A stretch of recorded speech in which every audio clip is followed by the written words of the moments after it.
Hi there, I'm Cole for Radio Times Gaming, and today I'm going to be answering some of your questions you have about Stalker 2 Heart of Chernobyl. Recently, we got to play the game for 3 hours at GSC Game World's offices in Prague, and we made a video detailing our experiences. But now I've had more time to think about it, the video's been out, there's been questions asked, I thought I should revisit some of them to give you a better idea of what to expect when the game comes out on the 20th of November. First up on YouTube, Rob Lerick asks, how many acoustic panels you want? All of them. But before we get to the rest of the questions, there's a few comments I want to make on observations I made in my Stalker 2 preview video. In that video, I said that Stalker 2 felt a bit like Stalker Anomaly, and it does, but for reasons perhaps that aren't quite so clear. The game is definitely a lot like the vanilla Stalker games. It's hardcore, it's story driven, you're a character, you've got a quest, you've got things to do. In Stalker Anomaly, like other Stalker mods, it takes all the maps from Shadow of Chernobyl, Clear Sky and Call Pripyat, makes it into some big super mega mod. With Stalker 2, it's an open world map with seamless transitions, and that already goes a long way to making it feel a lot more dynamic and open like Stalker Anomaly is. In my interview with Evgeny Kulik, he said he's playing Stalker Anomaly and Gamma as well, and that comes through in things like animations when you're eating. The animation eating out of a can is 1-to-1 what it is in Stalker Anomaly, basically. The survival mechanics feel a bit more robust as well. You need to eat in order for your stats not to get nerfed, things like that. But it definitely feels like a vanilla Stalker experience with sprinkles of Stalker Anomaly and Gamma in there, as well as other mods as well. It's a long and storied history that Stalker has with mods. Kulik said as well that old Stalker modders are working for GSC Game World now, so DNA from all sorts of Stalker mods are kind of sprinkled about, to use that word again. The impression Stalker 2 gives when you first enter the zone is a lot more like Anomaly. You're kind of a nobody just plopped into the world, and very quickly things get very real. At least in Shadow of Chernobyl, you're in the cordon. It is difficult, but there's a bit more of a helping hand, so to speak, as you start with. Stalker Clear Sky, you're a mercenary, you've survived in a mission, you're already something kind of special about you. Call of Pripyat, you're Major Degtyarev, you're going in, you have a mission, you have something to do. Skiff, in comparison, ends up in the zone, he's got these big dreams and they're very, very quickly crushed. Stalker 2 feels a lot more difficult than the original games do from the outset, and I think that's because there's more things going on, it's an open world, more things can go wrong.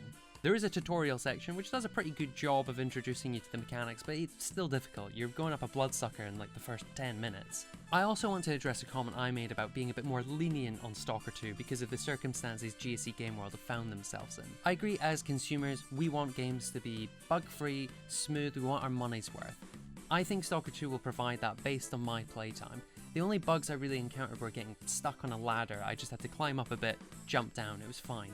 Other members of the press did experience crashes, but I can't speak to that. It was still over a month away from launch. There could have been something wrong with that version that had been compiled. I don't know, could have just been a mistake, I don't know. But from what I played, it was pretty smooth sailing all the way through. Of course, it's a vertical slice I was playing, I've not seen the rest of the game, but from my time talking to the team, they seemed fairly confident. The game's already been delayed time and time again, and I think they've done that to allow themselves that level of polish needed. Now, on to the rest of the questions. S2K240 asks, please answer this. Does it feel dark, cruel, and mysterious? For me, Stalker is so special, but I need to know if it feels like that. I would say, absolutely.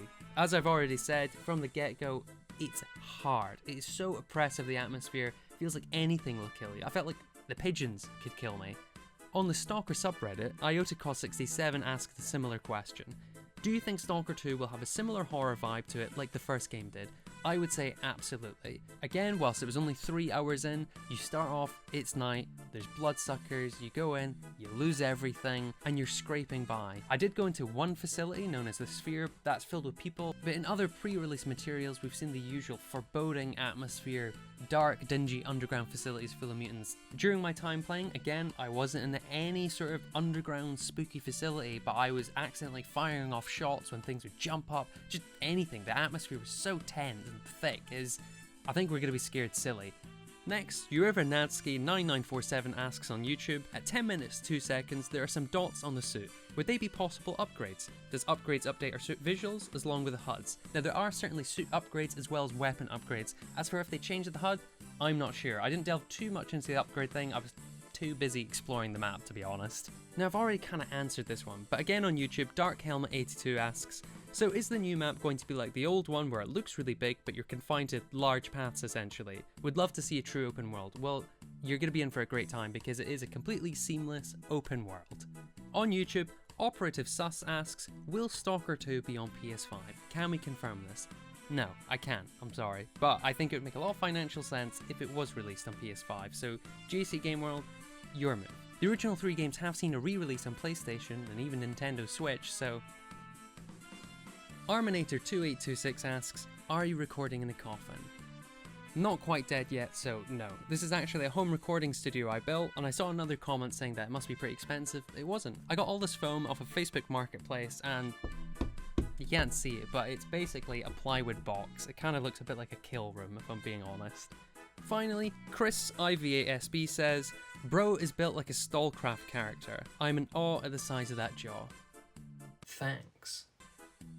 But that's going to be everything from me today, folks. Thanks for watching. I hope you enjoyed it. Make sure you're subscribed to the Radio Times Gaming YouTube channel, and I'll see you out there in the zone.